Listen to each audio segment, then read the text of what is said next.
dia a todas, a todos, né, a todos, como manda a etiqueta. Queria agradecer a presença de vocês na jornada do programa. É uma honra recebê-los aqui. Vamos dar início, aos trabalhos. Eu queria inicialmente, exorbitando um pouco meu mandato de mediadora, dizer que esse tema é um tema fascinante para mim. Eu acho que a gente que trabalha com juventude, né, a gente pega a ideia de direitos, pega o ECA, né, que trata aqui, né, que está centrado no que a gente discute como doutrina da proteção integral de crianças, adolescentes, de jovens, e essa doutrina diz que está apoiada em dois pilares, né, que os jovens, né, são titulares de direitos, são sujeitos de direitos, né, e de que vive um momento peculiar do desenvolvimento humano e por isso precisa de proteção. Bom, essa mesma doutrina diz que nesses fundamentos que a juventude, né, ela merece é devida a ela essa proteção em razão do seu papel no futuro do país. E eu acho que pensar a juventude hoje é pensar o futuro do país, no momento que inspira reflexão, no momento que inspira busca de alternativas. Eu acho que os jovens têm muito a nos ensinar. Então, a pesquisa feita, né, nas e com as juventudes, eu acho que ela nos oferece muitas importantes alternativas ao país e à educação.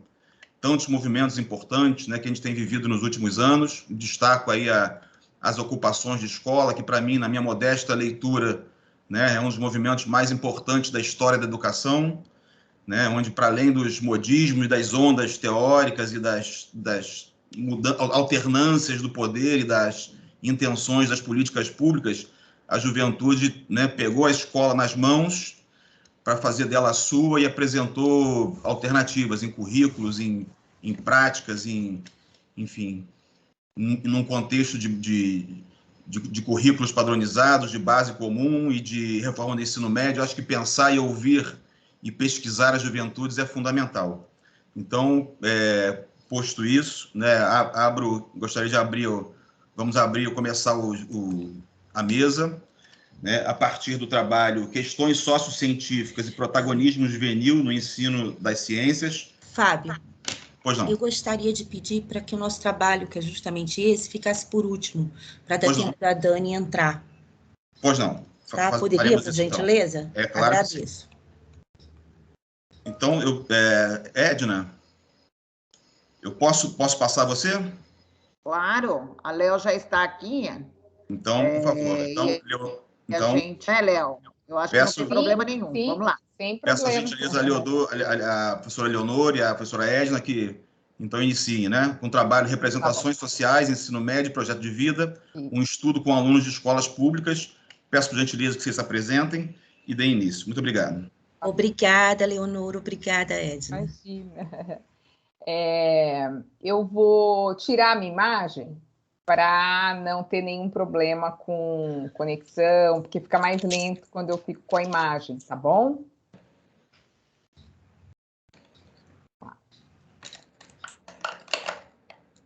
Compartilhar, só um minuto.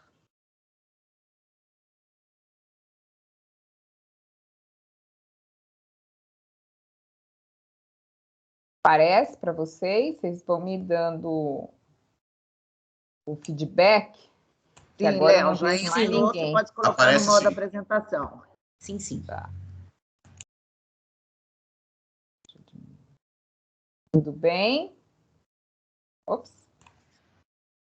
Foi? Foi. Beleza. Bom, então... Leonor, Oi. Só por gentileza, eu te aviso faltando 5 minutos, tá bom? Beleza, tá bom. Espero não ultrapassar. Bom, muito bom dia a todos. A gente, nesse momento, vou apresentar algumas questões já da tese, que já está finalizando, né? Então, a gente vai trazer alguns resultados, né? E é um trabalho com a orientação da professora Edna, justamente, né, sobre representações sociais, ensino médio e projeto de vida, com alunos de escolas públicas. Bom, o ensino médio, ele tem sido um tema que eu venho estudando desde a dissertação, né, também em representações sociais, com a orientação da professora Edna. Na dissertação, o objeto, na verdade, era a escolha profissional, né, entendendo aí o momento, né, desses jovens, desses adolescentes que se vê né, nessa etapa da educação básica, nessa momento de decisão, né? Então, esse foi o trabalho que a gente fez, né, que foi tema da dissertação. Como desdobramento, né, dos próprios resultados que nós fomos observando, discutindo, analisando da dissertação, a gente vem para o doutorado, trazendo o ensino médio como objeto, né, em função, inclusive, das mudanças, né, ocorridas, né, a partir de... Quer dizer, inicia todo um trabalho a partir de 2013, 2014, né, mas a gente tem a homologação da BNCC em 2018, né? Então, isso acabou se tornando um foco, né, de estudo, um objeto, né, de representação, e a gente relacionando isso com o projeto de vida, né? Então, parte daí toda essa temática, essa problematização.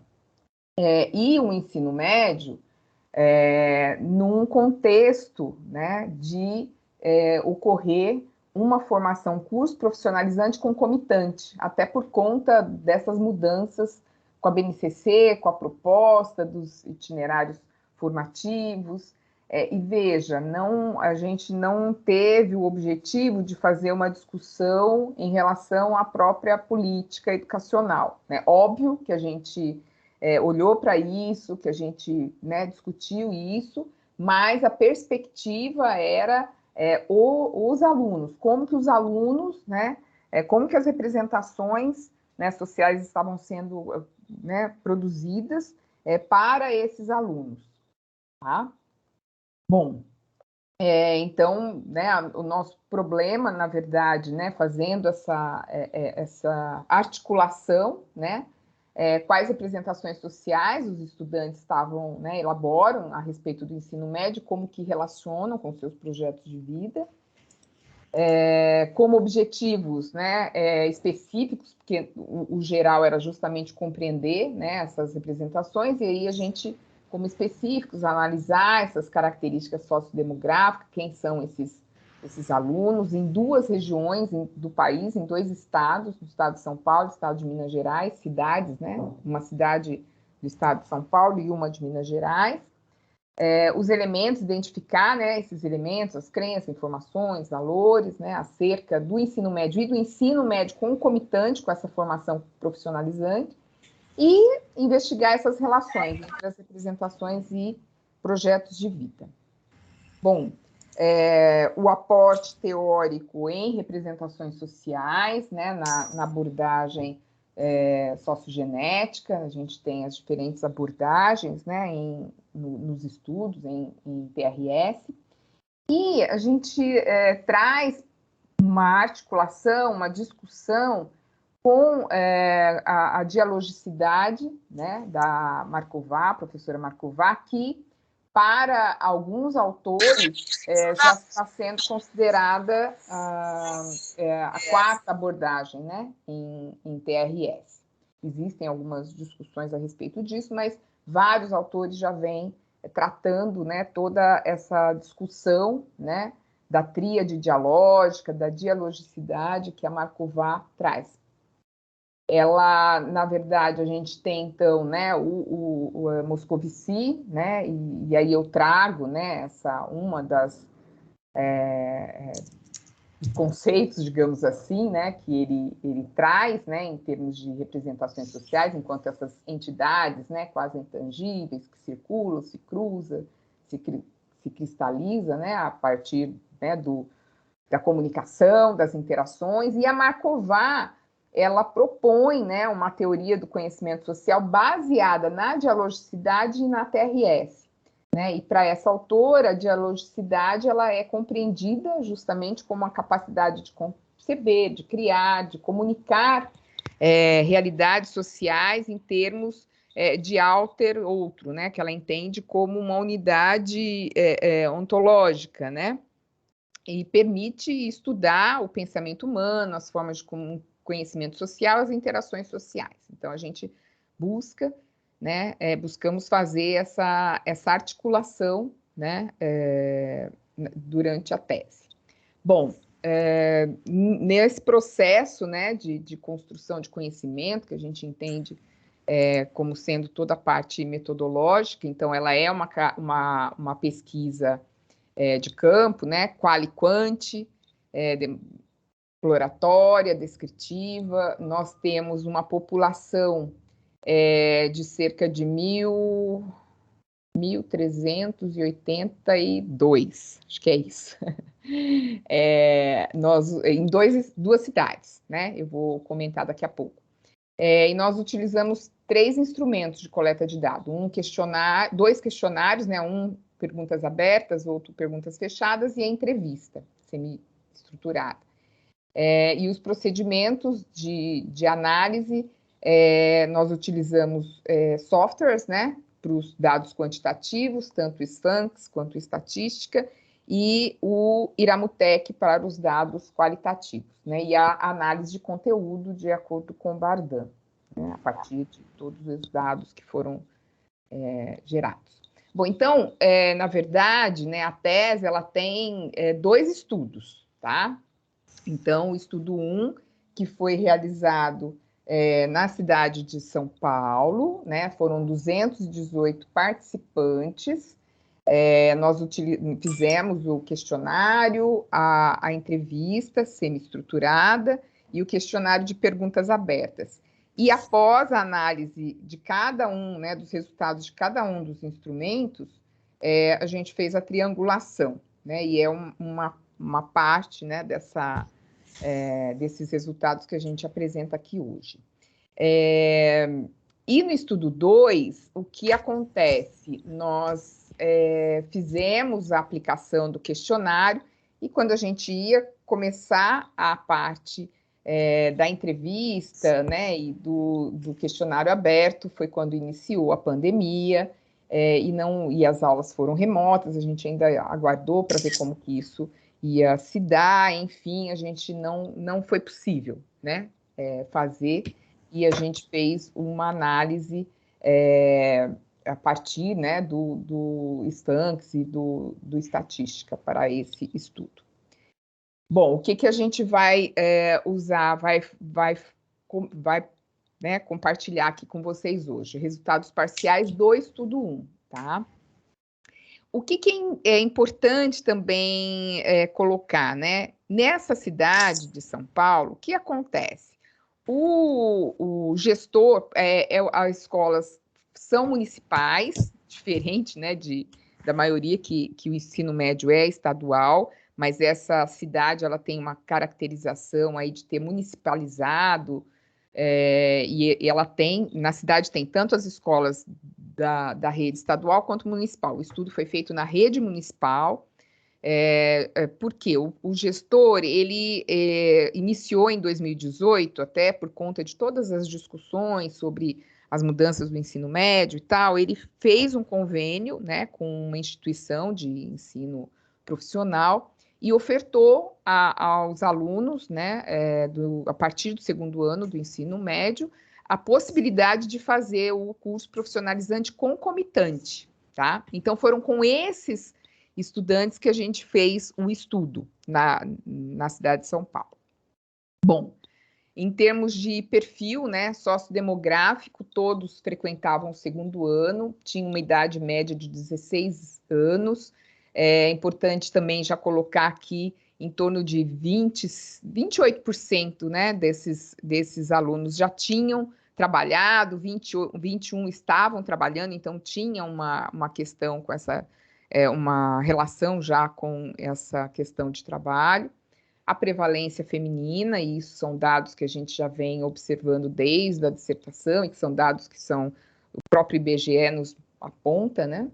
E com renda familiar média abaixo, né? Se a gente considerar os critérios, né, do próprio INEP, e 61,5% desses alunos eram de famílias de até 3 salários mínimos.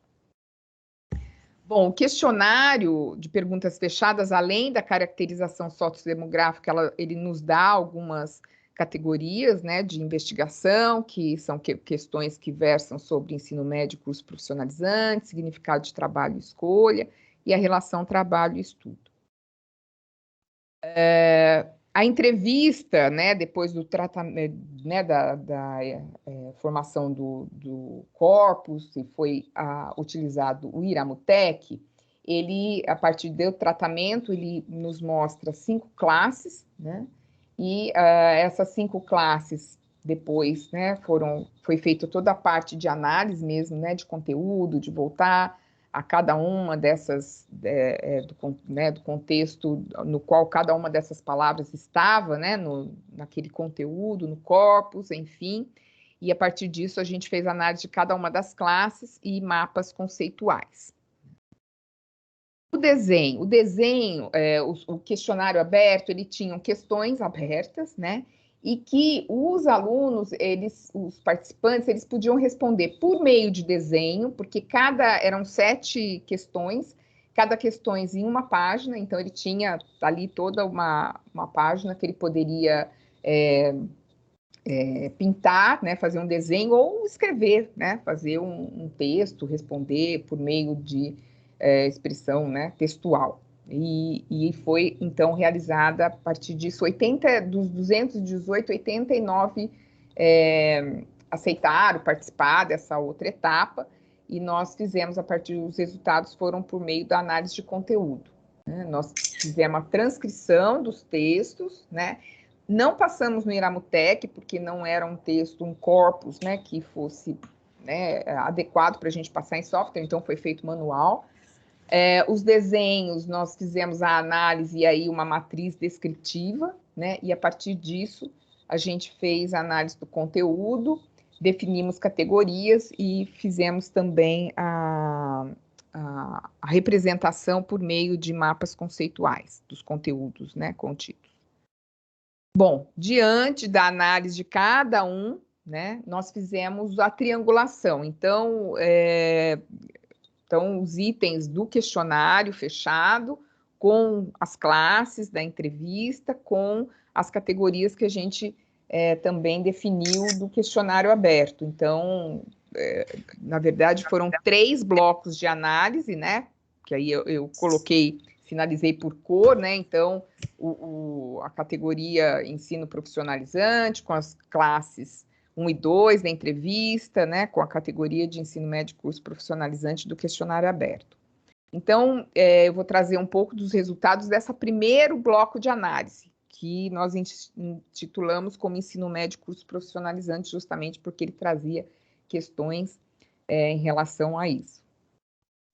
Bom, o que a gente começa já, né, a ver, porque também na concepção, né, trazendo a discussão da Marková, né, ela trabalha muito e ela traz, né, alguns modelos de análise dessa tríade dialógica, né, ela cita inclusive um modelo que o Bauer e Gaskell utilizam, que é o Toblerone, né, modelo Toblerone, que mostra, né, que tem o triângulo, né, estendido com presente, passado, futuro. Então a gente vem trabalhando isso.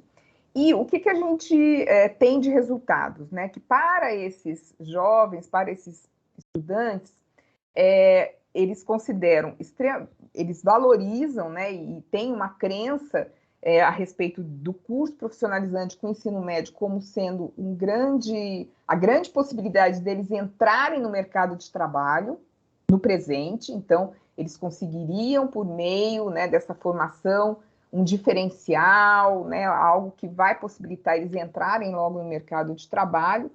Entretanto, para o futuro, o que eles acreditam que seja necessário, inclusive para eles terem mobilidade social, para eles poderem ter uma ascensão, para ser reconhecidos, uma faculdade, ter uma profissão no sentido de uma faculdade de ensino superior e tudo mais. Então, a gente já vê aqui essa questão, né?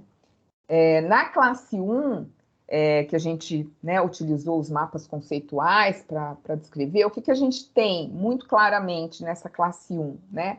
Muito voltada para o presente, né? Tem algumas questões, tanto de passado, porque ele traz o quanto ele tem, né, se identificando como um bom estudante, como um estudante que sempre se dedicou. Então, para esse presente, né, foi extremamente importante ele entrar, né, ele ter essa possibilidade de fazer um curso profissionalizante, porque ele relaciona isso, né, com o futuro como uma possibilidade já de trabalhar, né? Então, isso já fica bem claro. Eleonor, perdoe-me, chegamos a 15 e faltam 5.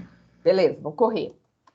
Algumas falas aqui, rapidamente, né, que ele, enquanto estudante, aqui foram dados referente ao questionário aberto, né? Então, o que ele traz desse curso que promove autonomia, né, organização, atividades, que é diferente, né, do próprio ensino regular, né, a postura dos professores, enfim, né?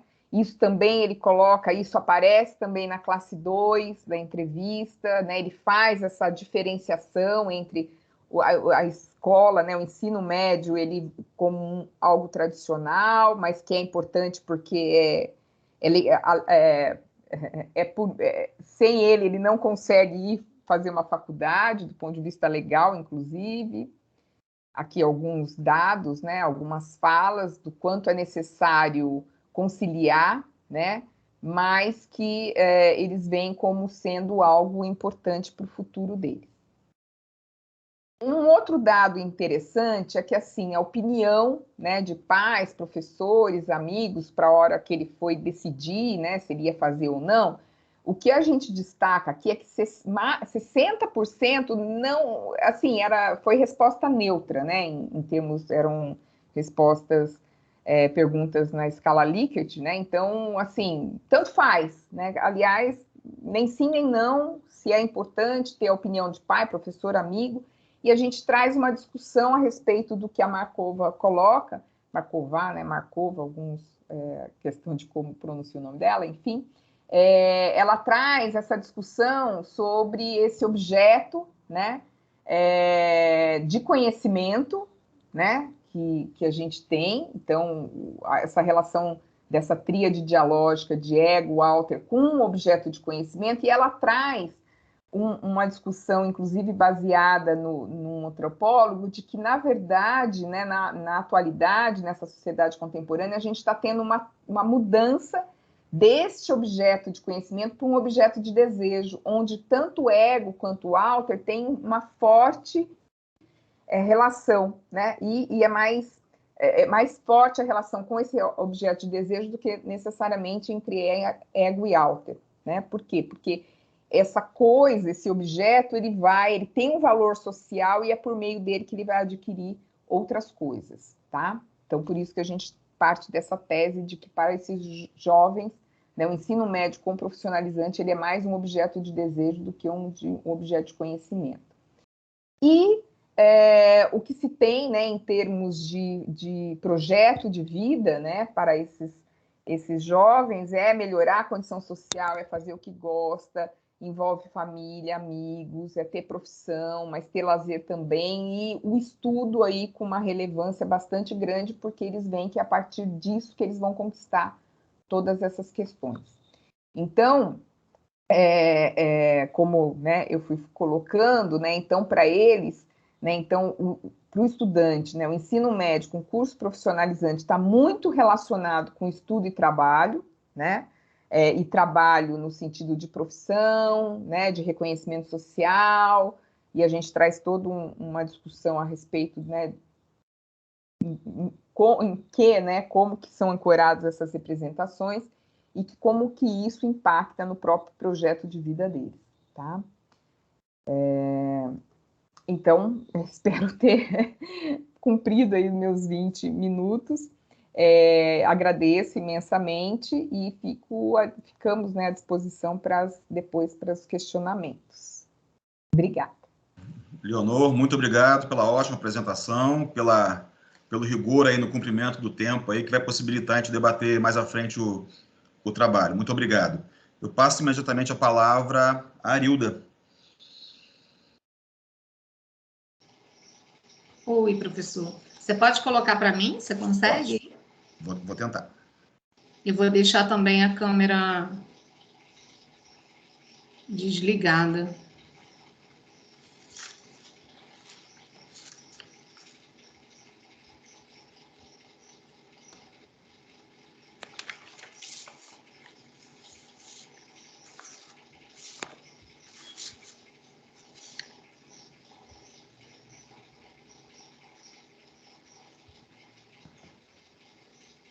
Posso começar? Quanto você vai... que eu vou falar? Já aparece? Sim. Você vai me dizendo, então, a hora de passar, tá? Tá. São poucos, então vai ser rápido. Então, gente, bom dia a todos e todas. Primeiramente, agradecer pela participação na 4ª jornada, né? Principalmente a minha professora, a professora Inês, pela indicação. Dizer que... falar um pouco da minha trajetória aí para justificar, né, o tema da minha dissertação, que é a educação de jovens e adultos, políticas práticas e educacionais do município de Maricá. Tem um tempo que eu coloquei, eu fiz um recorte do tempo, mas eu nem coloquei, porque eu ainda vou discutir isso com a minha orientadora. Eu iniciei, né, essa trajetória com a educação de jovens e adultos desde lá da minha graduação, que eu terminei em 97, e tive uma disciplina, né, da educação de jovens e adultos, o qual logo de cara eu já me identifiquei com a modalidade de ensino, né, e naquela época também essa minha paixão pela educação de jovens e adultos, ela surge até pelos próprios professores na época, né, porque eles tinham um encantamento muito grande por Paulo Freire, e dali foi crescendo essa paixão. No ano 2000 eu passo para o concurso público aqui na cidade onde eu sou nascida e criada. E aí, quando a gente passa no concurso público, a gente não escolhe muito, né? E aí, o que veio para mim? Graças a Deus, a educação de jovens e adultos, onde eu lecionei por vários anos, né? No campo da educação de jovens e adultos, um momento, assim, muito importante na minha trajetória aí profissional. Em 2009, eu fui convidada para ser... Espera aí que eu vou baixar, que a minha internet está oscilando aqui, peraí. Deixa eu desligar aqui para ver se melhora. Em 2009, eu fui convidada aí para assumir a coordenação da educação de jovens e adultos aqui no meu município, né? Onde também tive uma experiência importante, porque, né, fizemos um trabalho aqui no município de formação continuada, de projetos lindos na educação de jovens e adultos. Então, assim, eu tenho uma trajetória de amor à modalidade. E aí, chegando ao mestrado, né, venho também, porque hoje eu até justifico isso para quem conhece, hoje eu tenho uma outra trajetória profissional também ligada, mas à qualificação profissional. E por isso eu falo um pouco dessa minha trajetória anterior. Então, a educação de jovens e adultos, aí, a minha pesquisa, ela tem, eu coloquei, sistematizei um pouco aí nos slides, né, que é analisar em que medida as políticas práticas educacionais exercidas no âmbito escolar estão trilhando o caminho da garantia do direito à educação. Então, ela vai estar o tempo todo falando da garantia do direito à educação desse jovem e desse adulto, né? Então, ela vai estar o tempo todo trilhando. E quando eu inicio essa minha pesquisa, eu me recordo a um livro que eu li, né? Que é o Catador de Pensamentos, que é mais ou menos, não sei se vocês conhecem, mas eu super indico, que é de uma autora, Mônica Fetti, que conta a história do Seu Rabuja, que é um homem velho que recolhia os pensamentos das pessoas, né, que atravessava o seu caminho todos os dias, o Seu Rabuja fazia isso. E esses pensamentos ele plantava no jardim, né, e no dia seguinte esses pensamentos eles brotavam como flores, saíam voando e colorindo o céu, né, e acabavam parando na testa de várias pessoas, produzindo os novos pensamentos. Então, é mais ou menos nesse texto, inclusive a minha introdução que eu estou montando agora, eu montei toda baseada no texto do Seu Rabuja, porque é justamente isso que eu converso muito com a minha orientadora, né? Essa história, ela se assemelha muito a esse pensamento, né? Que é exatamente o que eu quero buscar na minha pesquisa, é recolher, é semear e colher essas histórias, né? Com a educação de jovens e adultos, né? Que são histórias únicas, que elas poderiam estar se perdendo aí por todo o caminho, né? Que são histórias que dizem respeito justamente os caminhos que esses jovens e adultos eles percorrem para ter esse direito à educação, né? Então, ela o tempo todo, a minha pesquisa ela é baseada, acho que saiu, Fábio. Eu estou tentando colocar aqui. E aí,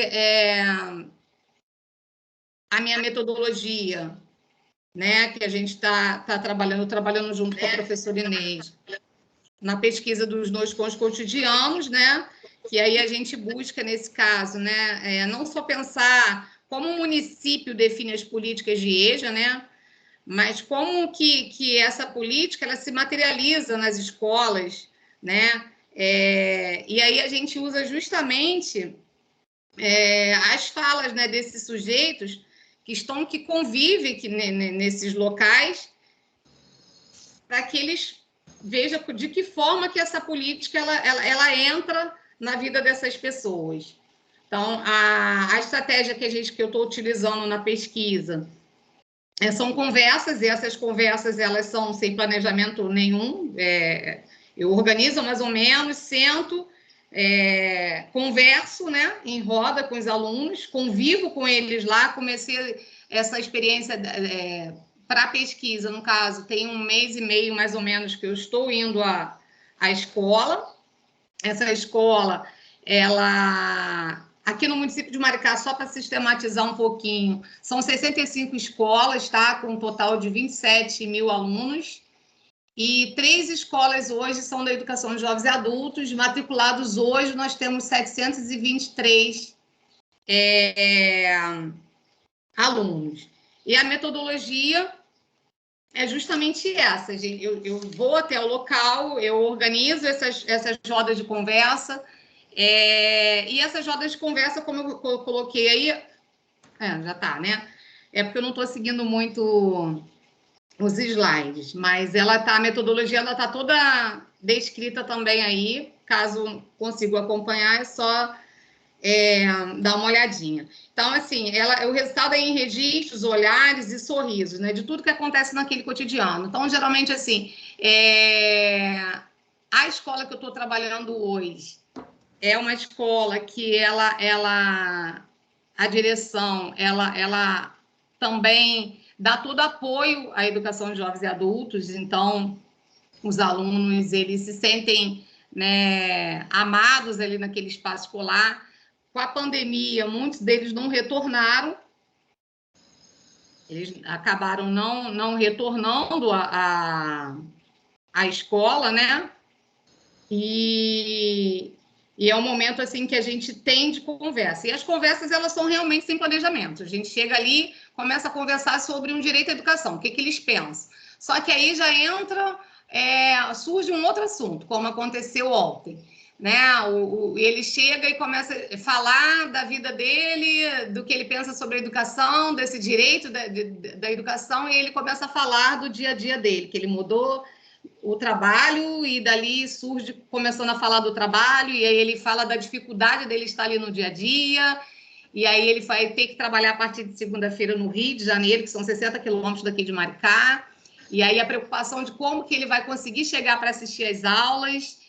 Então, essa metodologia, que quando a gente, né, estuda com os cotidianos, né, o importante, eu sempre lembro das palavras da professora Inês, né? A gente sabe que a educação de jovens e adultos, as políticas públicas para a EJA, né, a nível nacional, elas sempre foram políticas frágeis, né? Realizadas em forma de programas, e a gente já sabe um pouco dessa realidade da educação de jovens e adultos. Quando a gente traz ali para o estudo de cotidiano, a professora sempre fala assim para mim, a professora Inês, né? Procura olhar os detalhes, né? Procura buscar o que tem de melhor, o que a escola oferece. E realmente, né? Eu já tenho essa experiência com a educação de jovens e adultos. Quando a gente vai para colher essa experiência diária do cotidiano, a gente realmente percebe, né, como que com esses encontros, os cafés, as risadas, a alegria, a história de realizar um sonho, né?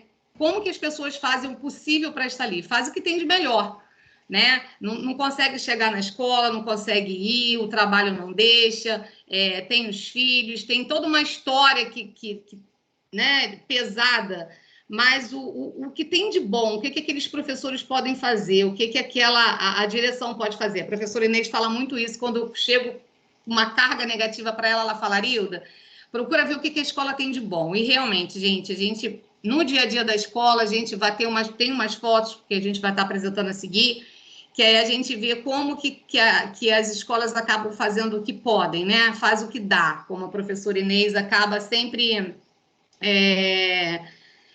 dizendo nesse cotidiano também que eu tenho com ela. Eu expliquei um pouco aí essa questão da escrita unindo palavras, né? Que é uma escolha epistemológica e política, né? Da minha professora, da minha orientadora. E aí eu também deixo explicando aí o porquê, né? Porque às vezes quando eu apresento, muitas pessoas perguntam por que a gente está usando essas palavras juntas, né? E aí eu esclareço que é uma questão mesmo epistemológica e política. Tem até uma frase da professora aí, que não há prática que não integre uma escolha política e não há uma política que não se expresse por meio de práticas, né? E é justamente isso que eu trabalho com a professora Inês no estudo de cotidiano. Eu acho importante frisar também que é uma parte da pesquisa, como a gente está falando de uma mesa de juventude e educação, que a educação de jovens e adultos é um direito público subjetivo, né? É um direito garantido na Constituição. Então, não é um favor, não é um dever, e é isso o tempo todo que eu tento conversar com esses alunos lá no cotidiano, quando eles trazem alguma coisa que eu percebo de negativa, né? Então, assim, o processo de democratização da educação de jovens e adultos no Brasil, ela inicia com a Constituição de 1988, né? Depois a gente vem aí caminhando com a questão da LDB, que dá uma identidade como modalidade de ensino. O parecer 11/2000 também é muito importante, porque ele oferece uma identidade pedagógica própria para a modalidade de ensino.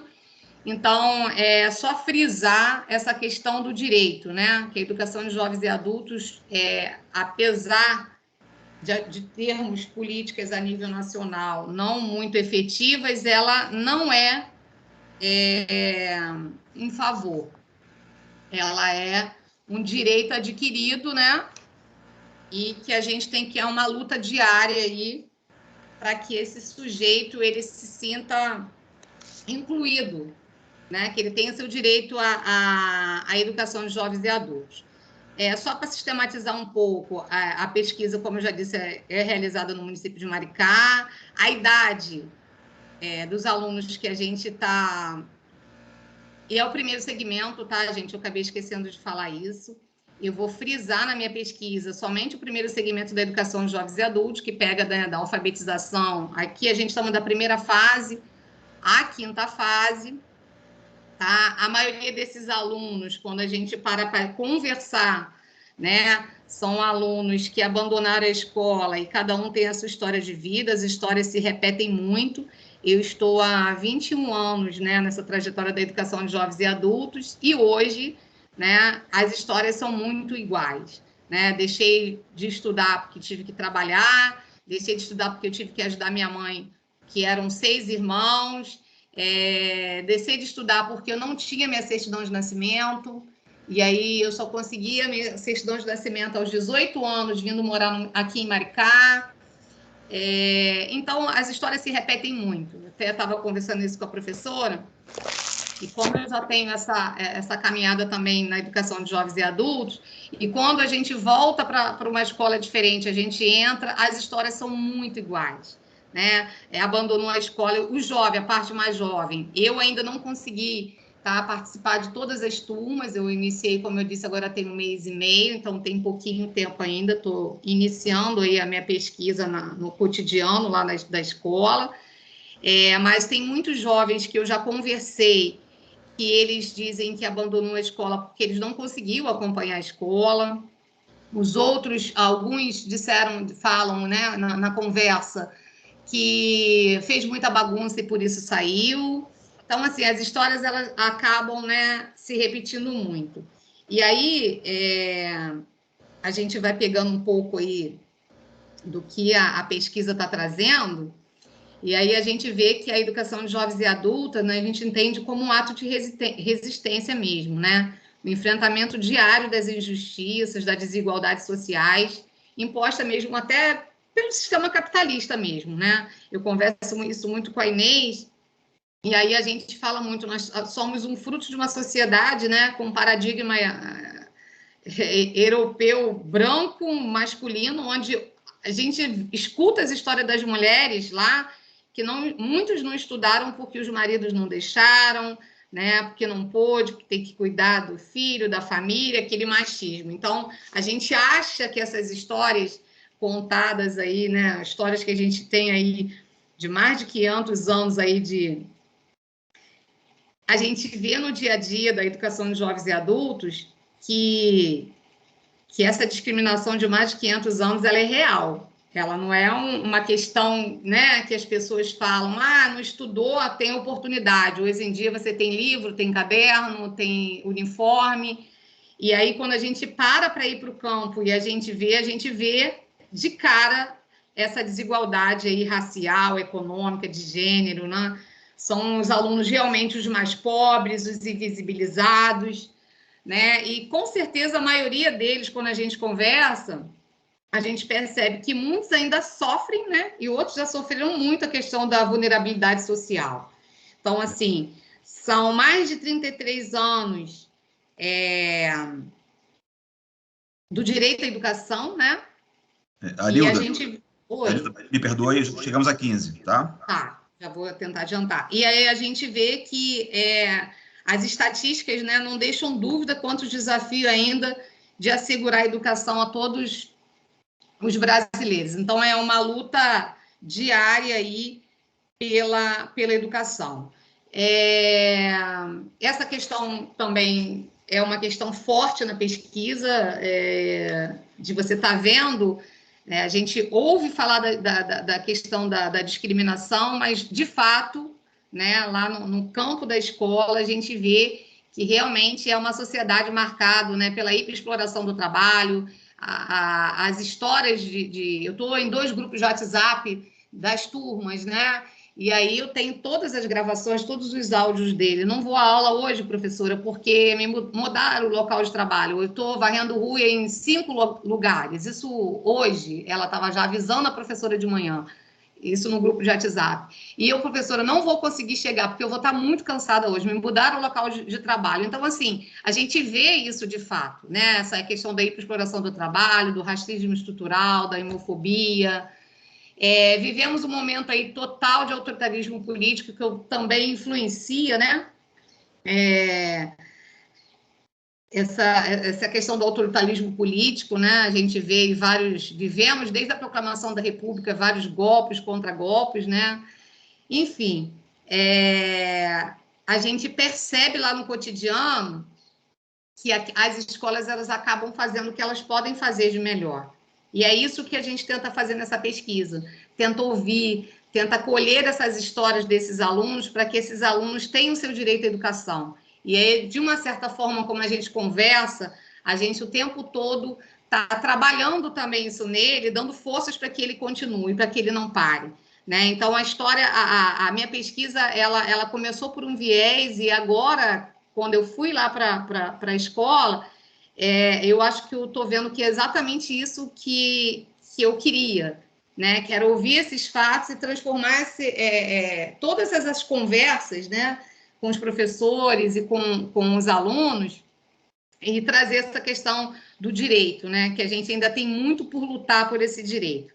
Então, eu ainda tenho uma caminhada grande pela frente, tá? Mas os fatos é que hoje a gente continua nessa luta aí. Então, eu vou terminar a minha dissertação até com Paulo Freire, né? Que aí eu me lembro lá daquela palestra que eu assisti em 96 dele, lá na universidade, que para transformar o mundo é preciso de sonho, de utopia, né? E, acima de tudo, de amor. E é isso que eu tenho visto na escola, tá? Muito amor envolvido, pelo menos nessa realidade que eu estou vivenciando na pesquisa. E aí eu acho que isso é fundamental, né? Ouvir essas pessoas, parar para ouvi-los é fundamental, né? E aí, assim, esses sonhos, né, que são palavras do Paulo Freire, né, são projetos pelos quais se luta, né? E a educação de jovens e adultos, para mim, é isso, gente.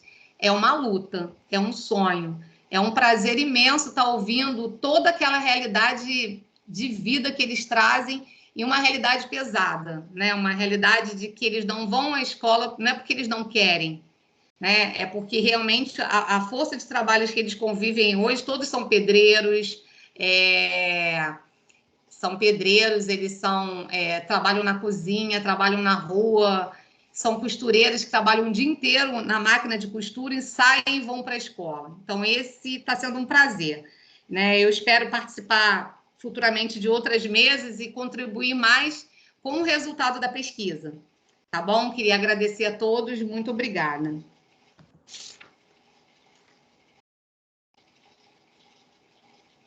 Mostra as fotos, Fábio. Mostra. Acabei esquecendo. Essas fotos são de agora, tá? Essas fotos tem de um mês para cá, são projetos que são realizados aqui pela escola, né? Teve a FLIM, a Feira de Livros, os alunos, eles tiveram um dia da educação de jovens e adultos, então eles puderam estar levando todos os trabalhos deles, se apresentando, e aí são momentos alegres, né, que a gente se transforma ali em criança junto com eles, muitos ficam com vergonha de se apresentarem e a gente incentiva. Pode botar outra. Tá vendo? Essa é a FLIM. E aí eles ficam felizes com todos os trabalhos que eles fazem, inclusive de pintura. É lindo você ver que assim, eles fugiu aquela parte da pintura, eles têm o prazer de pintar. Eles falam, professor, eu não pintei hoje a capa do trabalho que a gente vai apresentar. E aí é muito gratificante isso, né? Estar participando disso. Acho que tem uma última, que foi do último projeto, que foi agora dia 19. Esse aqui foi um professor de geografia, ele adora samba, e aí no dia 19 de novembro para fazer um trabalho da consciência negra, né? E aí teve a apresentação dos alunos, eles participam. Tem muitos alunos também da educação inclusiva que participam, que eu também não trouxe, porque não faz parte, né, da minha pesquisa. Mas, enfim, é isso. É muito gratificante participar da luta diária pelo direito à educação. Marilda, parabéns pela apresentação, muito obrigado por você restringir o tempo, pela fala, e já passo a palavra ao Davidson e à Daniele. Eu vou abrir a câmera aqui para me apresentar, né? Depois, a Daniele está identificada aqui com o Gustavo, tá? Mas ela está na sala conosco. Pode iniciar, professor? Só parar aqui a apresentação, deixa ele abrir aqui para mim.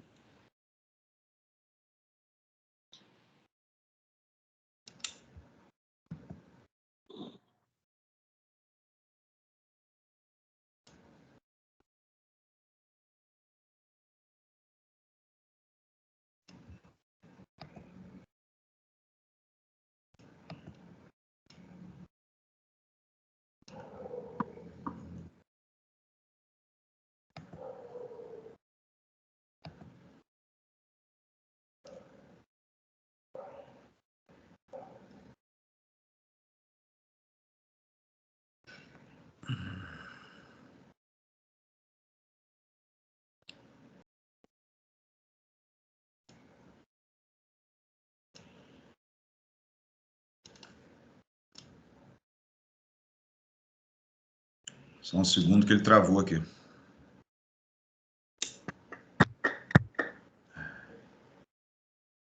Só me sinalizem se... Só um segundo. Já...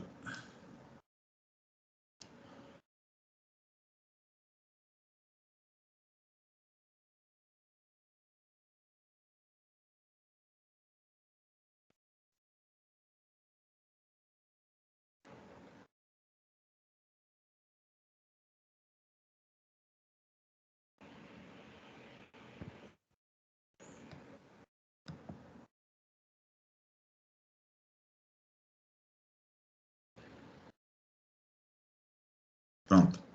Deison, fica à vontade, por favor. Me perdoe a interrupção.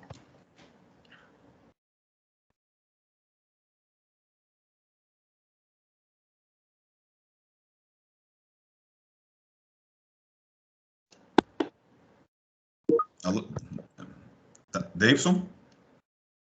Eu acho que ele congelou a internet. Deixa eu ver, ele deve estar tentando reconectar. Uhum.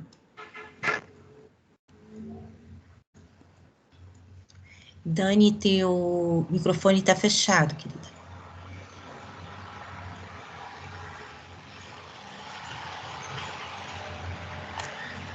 Ele não mandou mensagem nenhuma ainda. Ele deve estar realmente tentando reconectar o mais rápido possível. Microfone. Oi, agora sim, Dani. E é o Davidson que vai começar, não é, Dani? Ele deve estar voltando. Sim, sim. Ele domina bem esse operacional aí. Pronto, voltou. Primeiro foi eu. Faz parte do processo. Tudo certo, meninos? Edição.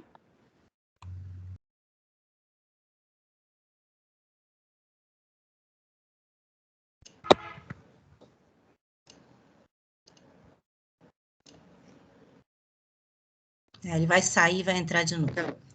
São os percalços da tecnologia. Deus, a gente pensa que tudo funciona bem até funcionar mal.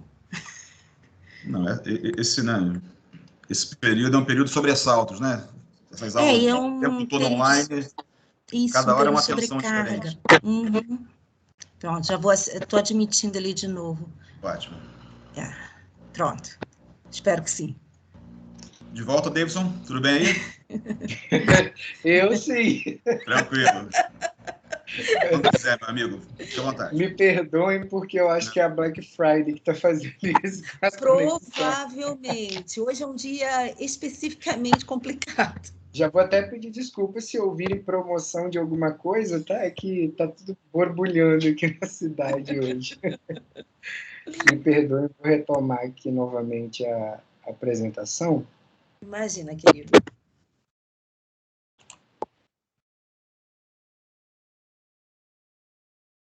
Ok? Ok. Então, vamos lá novamente. Bom dia a todos e todas, né, presentes aqui neste ambiente virtual da 4ª jornada de pesquisa do PPG em Educação da Unesa. Gostaria de aproveitar a oportunidade de agradecer o convite, né, nesse momento tão importante, e participar dessas discussões tão relevantes ao cenário da educação no nosso país, justamente nesse momento que temos passado. Eu sou o professor Davidson, sou professor de Educação Básica no município de Castelo, aqui no estado do Espírito Santo. É um município bem pequenininho. Sou licenciado em Biologia, sou mestre em Educação e Ciências e atualmente sou aluno de doutorado do mesmo programa de pós-graduação em Ciência, Tecnologia e Educação no Cefet Rio. Eu vou dividir essa apresentação com a minha colega professora Daniele, tá?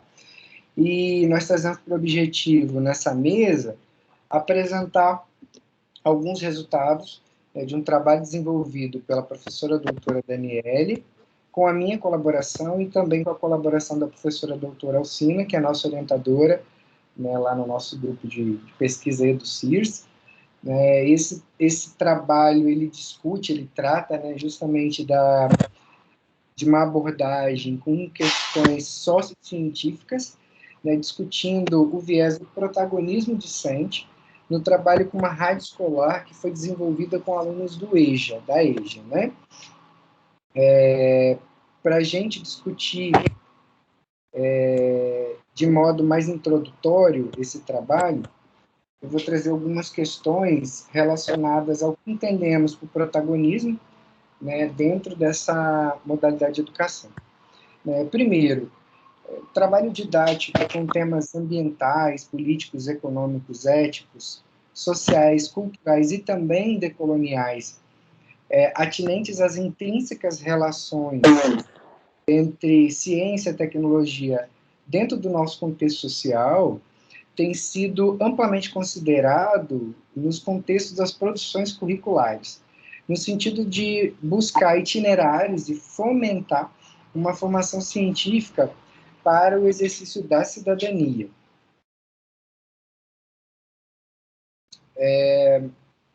Entendemos, então, que ações didáticas que são ancoradas nessa perspectiva de um trabalho com essas questões sociocientíficas, além delas conduzirem objetivos de uma questão de um viés mais cognitivista, que seria o desenvolvimento de raciocínio, aprendizagem de próprios conceitos científicos dentro das ciências, como também a compreensão da natureza do próprio trabalho científico. Além disso, também desenvolvimento de responsabilidade social, atingindo esferas que permitem até a gente reflexionar a função social da educação em ciências, proporcionando dessa forma, nesse viés, os espaços de protagonismo discente, no sentido de amadurecimento, desenvolvimento de atitudes e valores socioculturais dentro de um viés humanístico, como proposto por Paulo Freire. É importante destacar aqui que alguns dos nossos autores de referência, que é o professor Wilson Santos e Eduardo Mortimer, eles discutem em relação ao que nós denominamos de temas ou questões sociocientíficas, tratando-as como aspectos sociocientíficos, uma vez que eles entendem que esses aspectos, né, ambientais, políticos, econômicos, éticos, sociais e culturais, quando tratados nas intrínsecas relações entre ciência, tecnologia e sociedade, delas podem emergir, né, a partir de conteúdos problematizados culturalmente dentro dos espaços escolares. Né, essa proposta de Freire.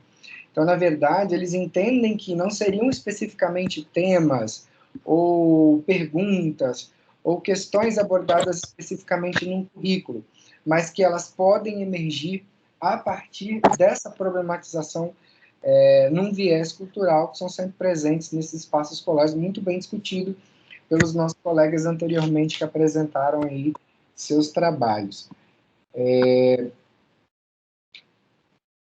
Então, partindo por essa ideia desse viés humanístico, nesse contexto, uma educação científica e tecnológica humanista, ela tenderia a incorporar aos currículos discussões de valores e reflexões críticas que possibilitem desvelar a condição humana. Nesse sentido, não se trata de fazer uma educação contra ou a favor de uso de tecnologia ou de questões científicas, mas de uma educação em que os alunos possam refletir sobre a sua condição no mundo frente aos desafios postos pela ciência e pela tecnologia. É importante destacar aí que nesse contexto de educação humanística, né, olhando para as propostas de Paulo Freire, né, a educação ela deve ir além do que nós entendemos como repetições, né, se constituindo como instrumento de libertação, no sentido de promover posicionamentos, protagonismo, superação das condições sociais vigentes, e nesse viés a gente entende como a importância de debate sobre a colonialidade, um viés de decolonialidade dentro dos espaços escolares. E a gente traz as contribuições de Candolle no sentido de sempre olhar para esses espaços escolares, bem como as produções curriculares, com o aspecto de multiculturalidade. Eu passo, então, a palavra para a minha colega, a professora Daniele, que vai dar sequência, então, discutindo um pouquinho mais sobre a efetivação dessa pesquisa dentro do espaço da EJA. Bem, bom dia, meu nome é Daniele, como você já apresentou.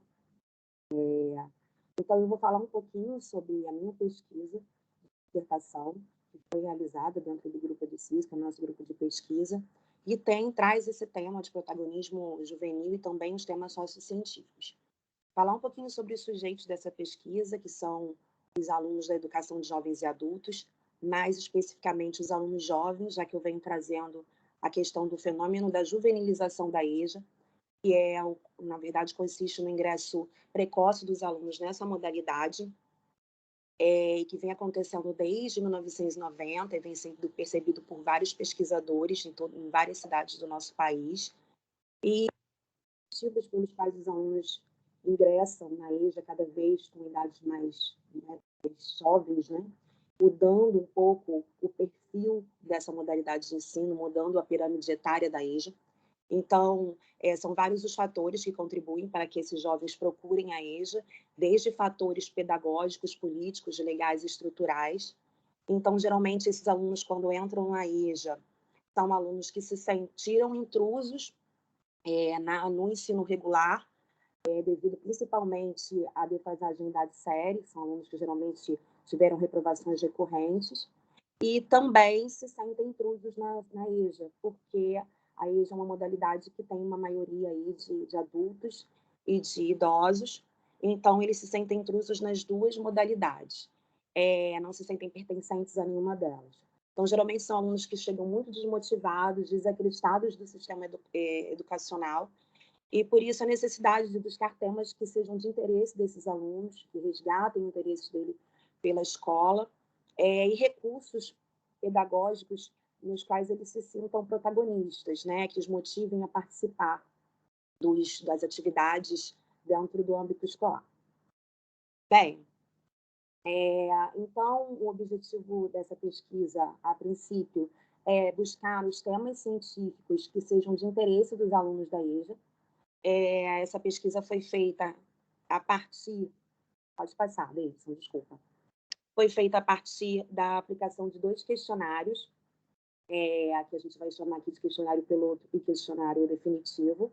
E os resultados desses questionários foram analisados com base na análise categorial temática de Bardan, com suporte do software Atlas TI.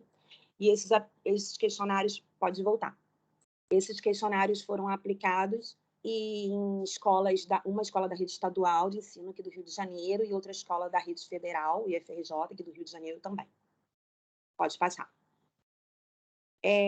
Então, a questão que vai ser analisada aqui do questionário piloto quais temas científicos vocês gostariam que fossem tratados dentro e fora do ambiente escolar, que foi perguntado aos alunos da EJA. E vocês podem perceber, eu vou ler aí porque às vezes fica um pouco pequenininho, são temas bem diversificados. Eles apontaram desde sexologia, ecologia, química, até temas como religião, política, cultura, formação do mundo, enfim. Essa amplitude de interesse, né, em temas pelos alunos da EJA nos mostra que as representações sociais desses alunos em relação aos temas científicos não fica limitada apenas aos temas, a questão da ciência e tecnologia. Ela está relacionada também a questões relacionadas ao âmbito social, político, enfim. Então, nos mostra que os temas sociocientíficos são de grande importância nessa modalidade. Pode passar. Bem, então, sendo assim, com vista nessas respostas, né, do questionário piloto, foi feito um questionário definitivo e na elaboração desse questionário foram utilizados os temas que geralmente são abordados em cursos CTS, cursos de Ciência, Tecnologia e Sociedade. A escolha se fundamenta no fato desses temas serem temas controversos, que vão despertar aí diferentes opiniões e, ao mesmo tempo, possuírem um significado social e uma relação com ciência e tecnologia. Esses temas são de natureza científica, mas, ao mesmo tempo, têm uma perspectiva marcadamente ambientalista. apresentando uma visão crítica do mundo, né, do modelo de desenvolvimento, e podem ser identificados também como temas CTSA, Ciência, Tecnologia, Sociedade e Ambiente. Pode passar. Bem, aqui eu apresento para vocês quais são os temas centrais dos cursos CTS: saúde, alimentação e agricultura, recursos energéticos, terra, água e recursos minerais, indústria e tecnologia, ambiente, transferência de informação e tecnologia, ética e responsabilidade social, qualidade do ar e atmosfera, fome mundial e fontes de alimentos, guerra tecnológica, crescimento populacional, recursos hídricos, escassez de energia, substâncias perigosas, animais e plantas em extinção, reatores nucleares, uso do solo, saúde humana e doenças. Pode passar. Então, na elaboração da questão do questionário definitivo, foi pedido, né, na questão, que os alunos escolhessem 5 temas que eles mais têm interesse e enumerassem esses temas de acordo com o seu interesse, né? Número 1 para o mais interessante e assim por diante. O tema de maior interesse dos alunos da EJA, apontado tanto na escola estadual quanto na escola federal, é saúde, tá? E depois vem fome mundial e fontes de alimento, qualidade do ar e atmosfera, ética e responsabilidade social e saúde humana e doença. Esse tema saúde foi o mais apontado, como eu já falei, mas foi mais apontado na escola estadual do que na escola técnica, né, que é a RJ, provavelmente por talvez o curso técnico não ter tanto interesse, já que não é um curso técnico em área de saúde, nem nada próximo a isso.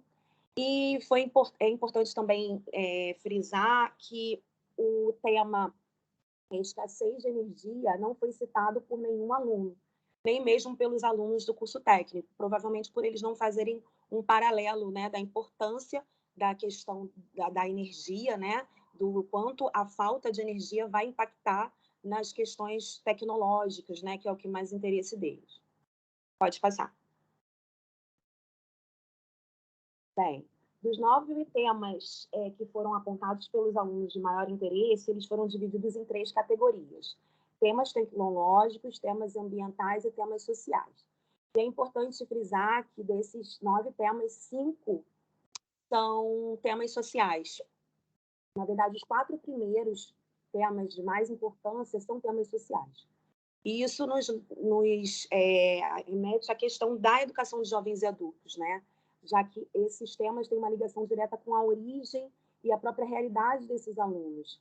Então, os alunos sentem uma necessidade de discutir, de expor esses temas e de buscar soluções, né, para essas questões. Então, eles lutam para superar as condições precárias em que eles vivem, de moradia, de saúde, de alimentação. Então, esses são temas que os movem, né, os motivam a discutir.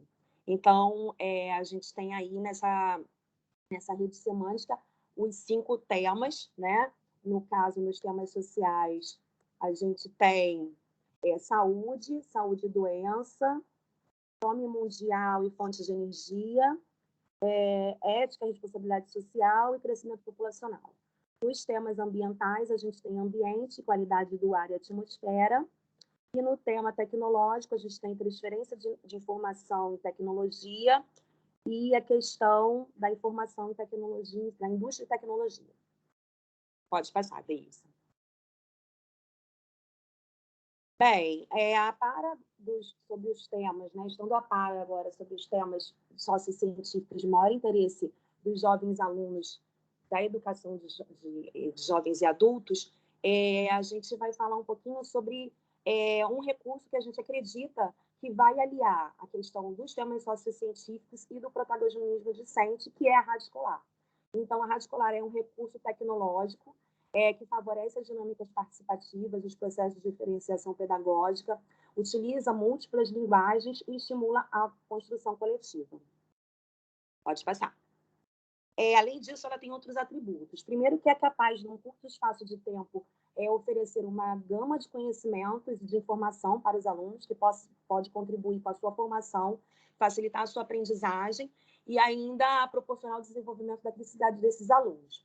Além disso, com um formato de programação onde eles possam tratar esses temas sociocientíficos, há uma oportunidade aí, né, de contribuir com o desenvolvimento da sua cidadania e estimular, colocá-los a colocar essa cidadania em prática, né, na busca por alternativas que modifiquem a sua realidade.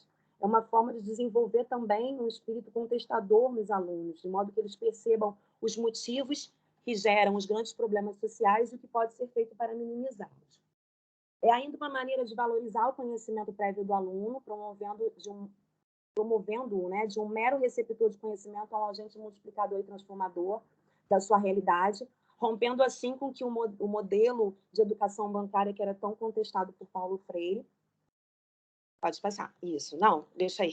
Eu pensei que já tinha passado.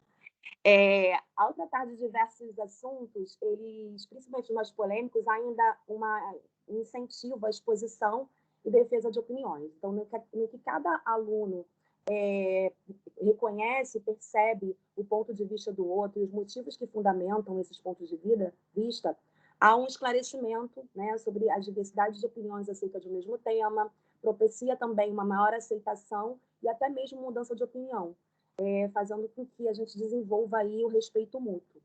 Outra possibilidade, né, com o uso da rádio escolar, é a própria mobilização de esforços em torno desse projeto de rádio escolar. É uma grande oportunidade de desenvolver valores de coletividade e de pertencimento nos alunos da EJA, algo tão raro atualmente. Pode passar. Bem, essas são as nossas referências e obrigada.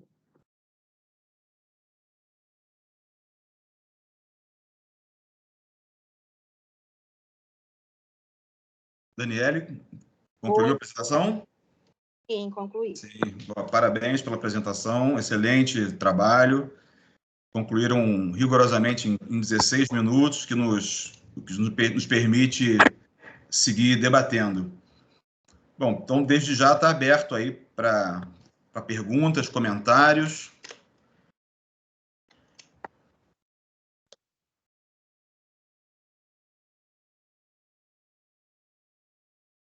Alcina, se quiser tomar a palavra, já seguir comentando.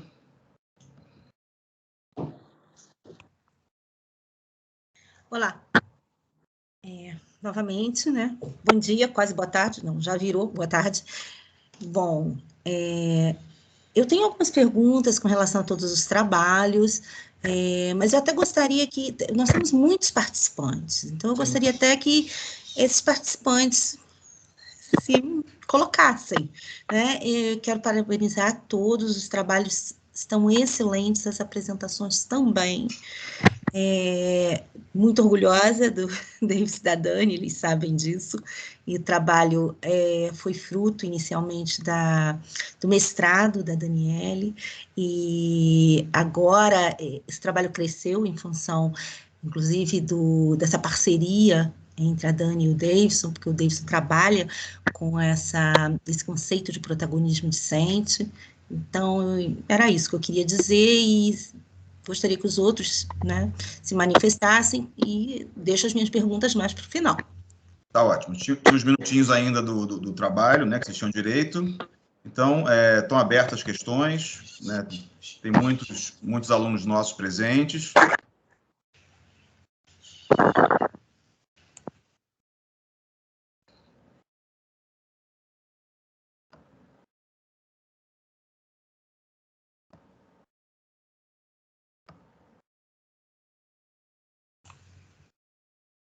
Bom, se ninguém for perguntar, eu vou fazer uma pergunta, então, para incentivar. Então, por favor. Tá. Então, eu vou fazer... Deixa eu separar aqui. Alcine, quando você está separando, eu só queria fazer um comentário que eu fiz até aqui no chat, mas enquanto você está se organizando, eu faço, né, aqui verbalmente, para, assim, né, eu acho que são apresentações importantes para a temática da mesa, né, mas abordagens diferentes, né, eu acho assim que cada uma com uma abordagem diferente. E o grupo da Alcina e Leonor com Edna, né, com fundamentação na teoria das representações sociais, né, acho que tem, né, da Leonor mais, mas tem, né, da Alcina também tem essa interface, né, e o da Inês é um trabalho mais de cunho, assim, né, voltado para as experiências, né, narrativas dos sujeitos. Então, eu acho assim, que são 3 trabalhos que nos fazem pensar, né, para essas questões voltadas para a juventude, para jovens e adultos, enfim, só um comentário. Tá? Passo para você, Alcina. Rita, e foi um ótimo comentário que você fez, porque a Dani, inclusive, o trabalho dela foi sobre representações sociais, assim como o do Davidson. Eles fizeram um diagnóstico psicossocial e de caráter cultural para poder chegar nesses temas sociocientíficos.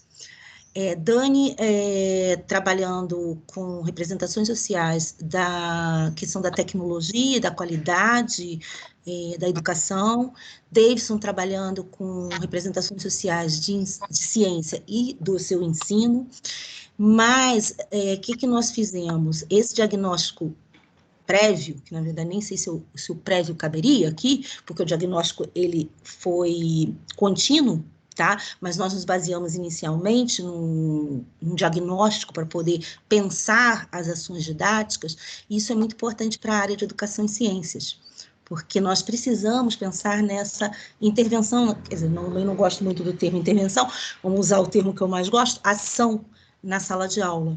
Mas só que uma ação sempre norteada por um olhar para esse protagonismo discente, para essas interações professor-aluno e para outros aspectos que pertencem a esse universo, né? Inclusive, a questão dos aspectos, dos elementos emocionais, ontem eu estava na palestra da professora Silvia, nos é muito importante. É algo que nós queremos trazer para o nosso trabalho, que tem pouquíssimos trabalhos nessa direção na área de educação e ciências. Então, são elementos que nos são vitais para entender melhor essas relações, tá? Inclusive, tendo sempre, né, a ideia de que o protagonismo discente e o papel do professor nesse processo é fundamental. Então, essas relações passam por vários autores que nós temos trazido ao diálogo. Autores da área de educação e ciências, autores da área da psicologia social, claro, das representações sociais, e autores da educação, como Freire, como Boaventura Santos, que é até a questão decolonial também, que começa a ser discutida de forma até mais recente no grupo. Então, foi assim, muito interessante você colocar isso, né, das representações nesse nosso, vamos dizer assim, nessa nossa constelação, que é mais ou menos isso. Nós temos que dialogar com muitos autores, a verdade é essa. A nossa área, Educação e Ciências, ela costuma trazer os referenciais de outras áreas ao diálogo. Isso é muito importante, então nós não temos como trabalhar, como construir os nossos referenciais, se não for nesse processo dialógico. Obrigada. Sim, eu sei, a gente, né, porque eu, Edna e Alcina, a gente está no grupo da ANPEP, né, de representações sociais, então a gente sabe, a gente trabalha, né, com representações sociais.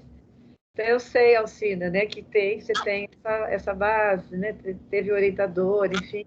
Isso. Mas aqui, assim, né, eu acho que foi a apresentação da Leonor que abordou mais diretamente, mas eu sei que a sua também tem. Eu digo sua, sim, né, porque é seu grupo, seus alunos, né, mas na verdade são os alunos que estão aqui, né, apresentando, enfim. Né. Eu tenho o maior orgulho de Dani, que já é doutora, e Deison, que muito em breve será doutor. Né? Então, essa parceria dá muito certo, já de longa data. Mas eu gostaria de levantar, já separei aqui, e eu vou fazer uma pergunta só para cada um, a gente tem pouco tempo. Então, Leonor, se vocês me permitem, então passo para essa parte. Leonor, o que eu gostaria de saber é o seguinte, se você vai levar em consideração justamente a dimensão emocional, porque a BNCC tem gerado uma angústia muito grande para os alunos do médio. E talvez até mais, eu não tenho dados comparativos, mas eu trabalho com os 3 segmentos. Então, eu trabalho com o segmento do médio técnico. E o que eu observo, e aí é observação mesmo, que eles ficam mais angustiados ainda por conta de que eles, no caso do Cefet, eles não têm apenas 3 anos, eles têm 4 anos de ensino médio, sendo que o último ano é o ano do técnico, especificamente. E esse técnico, por ser algo que aumenta o tempo de formação, o percurso formativo deles, já angustia. E com essa mudança toda da BNCC, eles se sentem um pouco perdidos para saber o que vai acontecer com a vida deles, no sentido de que a formação deles é técnica. Aí eu queria saber se você pensou nessa dimensão para olhar para esses projetos de vida. Então, Alcina, assim, em Taubaté, o que acontece? Eles já estavam vivenciando, né, essa concomitância, né, em fazer o ensino médio regular e o profissionalizante concomitante. Isso não iria aumentar o tempo. Eles fizeram eles fizeram o 2º e 3º ano, né? Quando eu fiz a entrevista com eles estavam alguns no 2º, depois, né, alguns também no 3º, porque eu peguei final do ano e começo do ano, né? Então, alguns que, enfim, que tinham respondido o questionário, eles estavam no 2º, já estavam no 3º quando eu fiz a entrevista. Então, isso não apareceu, né? Entendi. Essa questão, né, e algumas falas do tipo, a gente sabia que ia acontecer, mas nem achava que ia acontecer já. Mas aconteceu já por conta de uma questão bem pontual daquele município com aquele gestor, né? Na cidade que foi em Minas Gerais, que aí a grande, né, eles só faziam o regular, né? E aí a gente não teve a possibilidade de fazer entrevista, foi só o questionário fechado, né?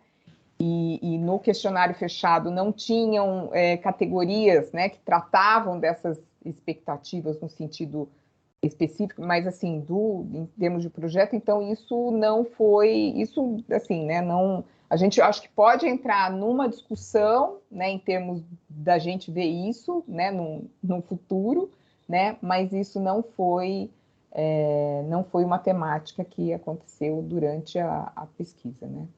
Eu não sei se eu respondi sua pergunta, mas... Sim. É até uma inquietação. Eu justamente queria saber se tinha surgido já como um elemento relevante. Mas eu entendo que é pela configuração, né? Em que eles estavam. Então isso, de certa forma, não gerava. Talvez, assim, né? Porque eu quero voltar na cidade de Minas, é que não vão ser os mesmos, né? Porque eles já vão ter se formado, vão estar na escola, quer dizer, enfim, né?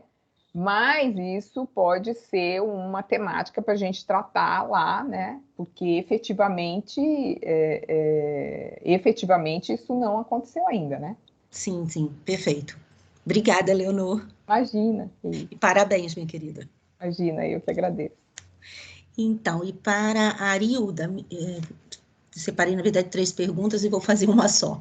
É que ela destacou exatamente uma questão que envolve os estudos decoloniais, que foi justamente a questão de nos preocuparmos com o não silenciamento das vozes, de nos preocuparmos que, na verdade, nós não podemos caminhar dentro do modelo europeu, que temos que levar em conta a questão do racismo estrutural, a questão da homofobia. Então, eu fui destacando aqui, inclusive, da sua fala, e aí a minha pergunta é exatamente nesse sentido.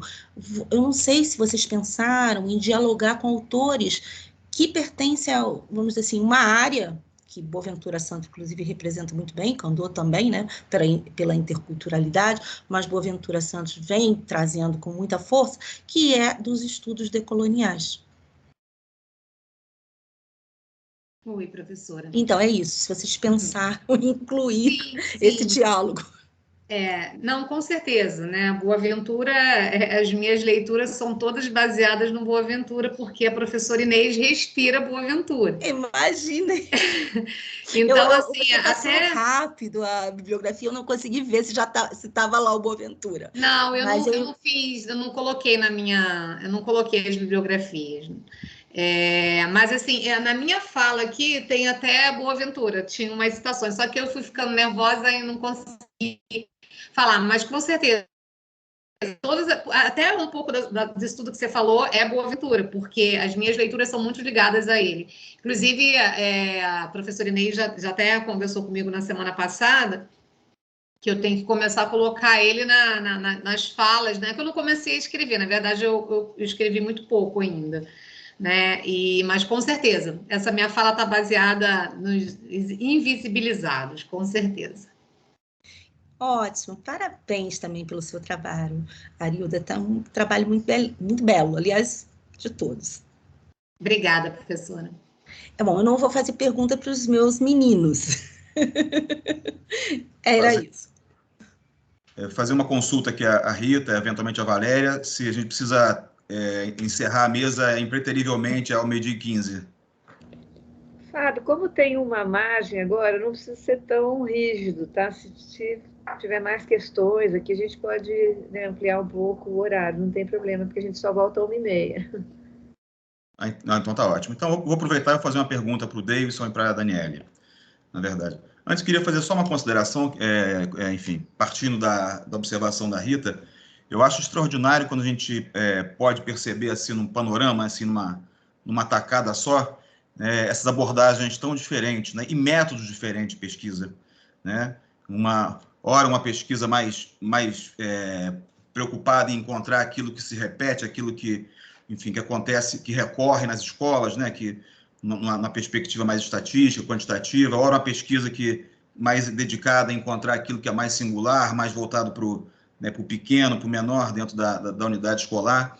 Então, acho que essa pluralidade ela vai ajudando a desvelar a realidade por múltiplas facetas, né?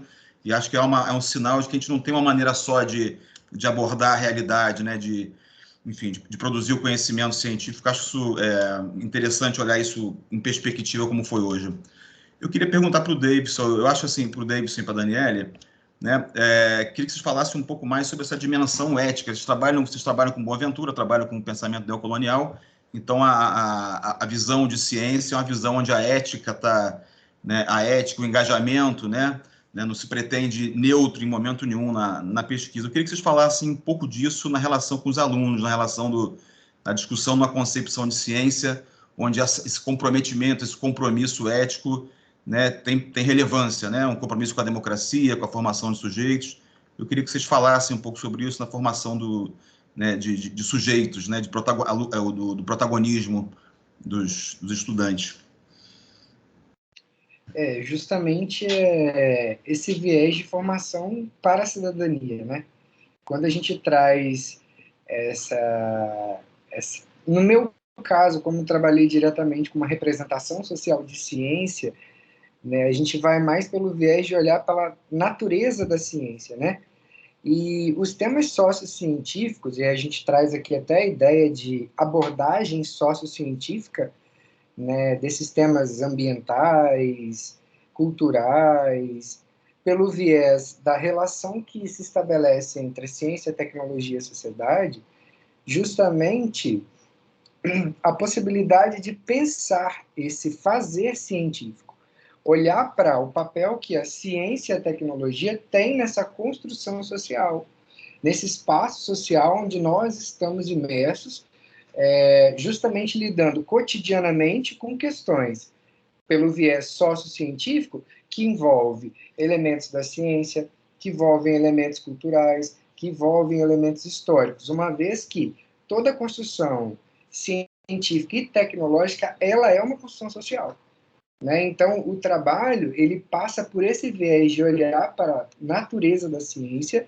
né, dentro dessas inter-relações entre ciência, tecnologia e sociedade. Lembrando sempre, né, que os estudos da CTS aí, a gente olha também que o CTS normalmente é um campo, né, que aí tem essa agregação agora do ambiental e outras situações mais, mas que, na verdade, não deixa de ser um estudo social, né, desse papel da ciência e tecnologia. E a questão da decolonialidade, né, ela surge justamente na importância, né, a gente tem discutido lá no nosso grupo, não é de dar voz, né, de dar ouvido às vozes, né, de todo esse contexto construído com base numa colonização no sentido de poder, de saber e de ser, né, justamente romper com esses ideais eurocêntricos, né, que são cotidianamente presentes no fazer científico, até propriamente nos conteúdos, né, o que determina quais são esses conteúdos que nós trabalhamos ali naquela base, né, por que e aí a gente pega o viés da Kandô, né, por que não considerar todo esse contexto de inter e multiculturalidade dentro do espaço escolar, porque na maior parte das vezes, e eu vou até dar um exemplo aqui da minha cidade, né, a gente tem uma cultura italiana muito forte, né, então essas questões são muito valorizadas em detrimento de aspectos culturais que foram trazidos pelos povos periféricos, né, então justamente olhar para esses temas sociocientíficos, né, eles têm essa possibilidade de a gente poder trabalhar numa amplitude muito grande, né, dentro do espaço escolar, olhando para, dizer assim, dá para a gente olhar para tudo, né, numa ação didática. A gente tem bolado um exercício, né, sob a orientação da professora Alcina, para tentar construir esses olhares dentro dessas questões científicas, ali no caso, né, no ensino de física, que é o exercício que a gente tem feito. Né? Não sei se eu consegui caminhar um pouquinho ali na sua pergunta, mas... Perfeitamente. Era mais uma provocação do que uma pergunta. Excelente. Okay. Excelente comentário. Muito obrigado. Eu que agradeço. Continua aberto, né? Enfim. Posso complementar? Por favor, Daniele. Seu microfone está fechado. Eu abri e fechei. Então, não, só complementando, porque o Davidson falou no âmbito geral, né? Mas trazendo aí para o âmbito da educação de jovens e adultos, essa questão da decolonialidade, ela está muito relacionada aos alunos da EJA, porque são alunos das camadas populares, né? São os alunos que não têm voz, que não têm vez, e principalmente aqueles que se sentem intrusos, tanto no ensino regular quanto no ensino da EJA, que são os mais jovens, eles ficam ainda mais invisibilizados, né? Então, dar voz a esses alunos é uma maneira aí da gente conseguir fazer uma mudança, né, nessa questão da colonialidade. E também falar um pouco, a gente tratar dos sistemas científico-tecnológicos e mostrar que, claro, todos são impactados, mas não são impactados da mesma forma. Então, os alunos das camadas populares, eles têm um impacto muito maior desse desenvolvimento desenfreado tecnológico, né? Então, eles têm, geralmente, um impacto negativo e não têm acesso a essas tecnologias, o que está sendo muito visto, principalmente agora, né, nessa situação que nós estamos passando de pandemia, de ensino remoto, que dificultou muito, né, o acesso desses alunos aos conteúdos. Então, é uma maneira também da gente trazer, porque quando eu trabalhei esse tema tecnologia, na minha tese de doutorado, os alunos tinham uma visão muito positivada sobre a tecnologia. E eu acredito que hoje essa visão pode ter mudado um pouco, né? Principalmente pela falta de acesso, porque o acesso à tecnologia está relacionado à questão financeira, né? Então, eles não tendo acesso a essas tecnologias, isso pode não ter impactado, não, isso impactou muito na formação deles, né? Na continuidade. Então, a evasão na educação de jovens e adultos foi muito grande e muitos tiveram que buscar aí formas de se manter e tiveram que sair da escola. Então, esses impactos, né? Que quando a gente fala que todos foram impactados da mesma forma, mas não é verdade. Então, é uma maneira também da gente discutir a questão da tecnologia em sala de aula, e dar voz a eles, ouvir, escutar, como a professora Alilda falou, escutar esses alunos e saber das realidades, né, que existem em situações bem diferentes. É isso. Perfeito, Daniele. Alguém mais? Leonor, gostaria de comentar mais algo? Não, apenas agradecer mesmo, né? Que eu acho que foi um momento bastante enriquecedor, né? E poder também já ir trazendo, né, alguns resultados, né, do estudo também é sempre muito bom, né? Para a gente poder trocar, para a gente ver o quanto a gente pode juntos, né, entendendo as juventudes e entendendo os caminhos da educação. É isso. Então, se ninguém mais quiser fazer uso da palavra, eu gostaria de encerrar a mesa agradecendo imensamente ao Davidson, à Daniele, né, que sob o cuidado da Alcina fizeram uma ótima apresentação. Né? Leonor, muito obrigado também pela fala, pelos comentários. Né? Arilda, ótima apresentação, muito obrigado pela sua contribuição. Queria agradecer também a Edna, né, que precisou se ausentar antes, né, do final. Né? E aí encerramos por aqui. Laélia, quer comentar alguma coisa? Quer fazer um agradecimento? Não, Fábio, foi tudo.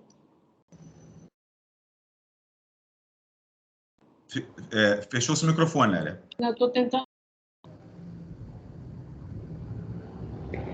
Está com o microfone fechado, Laélia. Abriu e fechou. Se não, só parabenizar a todos e agradecer a presença, a sua mediação e, enfim, e mostrar a cara no final, né? Nós da coordenação estamos sempre por aqui. É isso. Até mais tarde para todos. Então, muito obrigado a todos mais uma vez.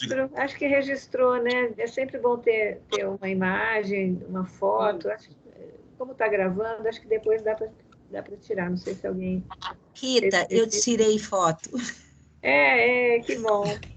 Fiz print screen. Pode abrir a câmera, estou vendo gente com a câmera fechada. Que tem a comissão organizadora aqui toda, e o mediador, e todos nós. Isso. Tá ótimo. E aí eu falei para a Alcina no privado, Alcina, mas agora eu vou falar publicamente, né? Eu vou agradecer a parceria, né? Porque a gente tem uma parceria com o Cefet aí, Alcina com os alunos, sempre presentes, os orientandos, né? Então, agradecer assim, o aceite, né? E você está aqui conosco assim, para mais um momento de reflexão, né? De discussão. Enfim, obrigada, Alcina, Davidson e Daniele. Obrigada pelo convite. Obrigada e pela oportunidade, pelo acolhimento. Estaremos juntos mais vezes. Bom, então, mais uma vez, muito obrigado. Foi um ótimo momento. Né? Um abraço em todas e em todos. Né? Encerramos por aqui. Muito obrigado. Obrigada. Um abraço. Obrigada, Fábio. Até. Obrigada, Fábio, pela mediação. Obrigado, Alcina. Prazer em conhecê-la. Obrigada.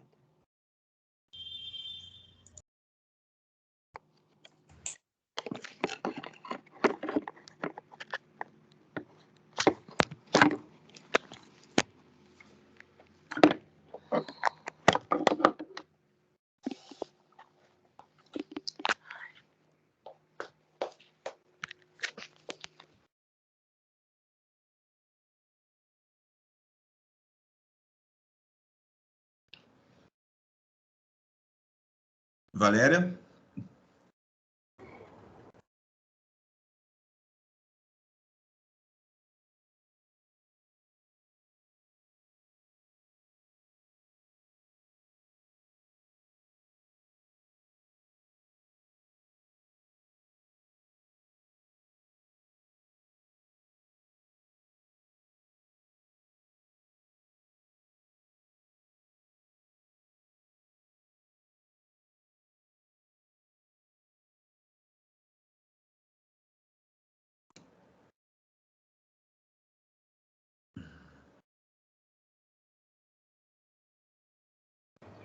Fábio, acabei de avisar aqui no grupo para alguém parar a gravação da mesa 4.